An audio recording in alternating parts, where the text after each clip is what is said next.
Hello all, आज हमारा real analysis का 8th लेक्चर रहेगा। इसमें मैं डिस्कस करूंगा कि भाई इंटीग्रेशन कैसे यूज करा जाता है किसी सीक्वेंस के कन्वर्जेंस को डिस्कस करने में। ठीक है, तो यहाँ पे एक एग्जांपल ले लेते हैं हम लोग। जैसे ये सीक्वेंस गिवन है xn इक्वल्स टू 1 प्लस half plus 1/3 so on 1/n।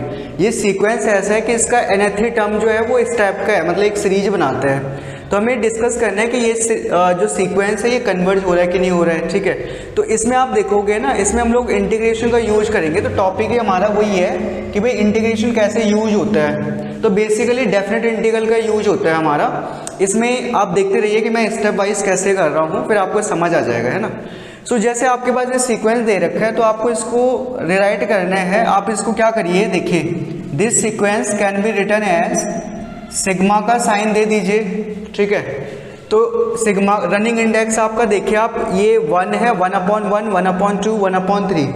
सो जो डिनोमिनेटर है ना इसका वो रनिंग इंडेक्स है। मीन्स आप ऐसा लिख सकते हैं 1/r, r is running from 1 to n, right. So basically this sequence is like this. ठीक है, अब इसमें क्या करना होता है हमें, जो है n से मल्टीप्लाई करना है, n से डिवाइड करना है। मैं बताऊंगा क्यों ऐसा करते हैं हम लोग। सो सबसे पहले डिनोमिनेटर में n की मल्टीप्लाई करिए और r के डिनोमिनेटर में एक n पुट कर दीजिए, है ना। किया जा सकता है, n will be cancelled out. So कोई फर्क नहीं पड़ेगा।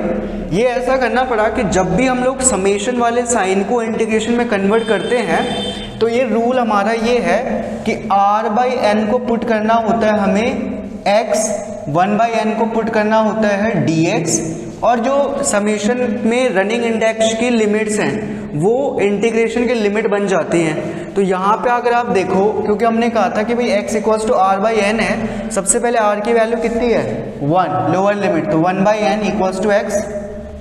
Now n tending to infinity then x will tend to 0। आप यहाँ पे इन्फिनिटी रखोगे तो ये कितना होगा, 1/∞ will be 0। So lower limit कितनी आ गई इंटीग्रेशन की, यहाँ पे इंटीग्रेशन का साइन पुट कर दीजिए, लोअर लिमिट आ गई 0, राइट। अपर लिमिट की बात करेंगे, रनिंग इंडेक्स की अपर लिमिट थी n। सो आप यहाँ पे पुट करिए r की जगह पर n। So n/n equals to x। So n/n is simply x equals to 1। तो अगर n टेंडिंग टू इन्फिनिटी भी लिखते हैं आप लोग तब भी x कांस्टेंट रहेगा 1। तो इसका मतलब ये हुआ कि अपर लिमिट जो है वो 1 है। ठीक है, बन गया इतना। अब रूल क्या था, 1/n को dx पुट करना है। सो आप इस 1/n को यहाँ पे देखना है आप लोग, 1/n है ना ये वाला, तो इसको dx पुट कर लीजिए। एंड r/n को आपने पुट करना है x, यहाँ पे लिखा हुआ है मैंने। सो यहाँ पे एक r/n रह जाएगा, सो 1/x। ठीक है, इसका इंटीग्रेशन log x या ln x होता है एक्चुअली, लेकिन कई बुक में log a लिखा जाता है, दोनों में फ़र्क है। प्रीवियस लेक्चर अगर आप मेरे देखोगे तो मैंने कई बार बताया हुआ है कि दोनों में डिफरेंस क्या है, बट इसमें log x लिख लेते हैं, कोई बात नहीं। सो अब लिमिट हमारी क्या होंगे, 0 से लेकर 1। सो log 1 minus log 0। So log 1 is 0 minus log 0 is minus infinity. याद रखना है कि log 0 की वैल्यू माइनस इन्फिनिटी होती है। सो इट मीन्स ये हमारा क्या आ गया, इन्फिनिटी आ गया। सो इस सीक्वेंस का जो वैल्यू है ना वो आ रही इन्फिनिटी, मीन्स इसका नेक्स्ट टर्म जो होगा वो इन्फिनिटी की तरफ मूव करेगा।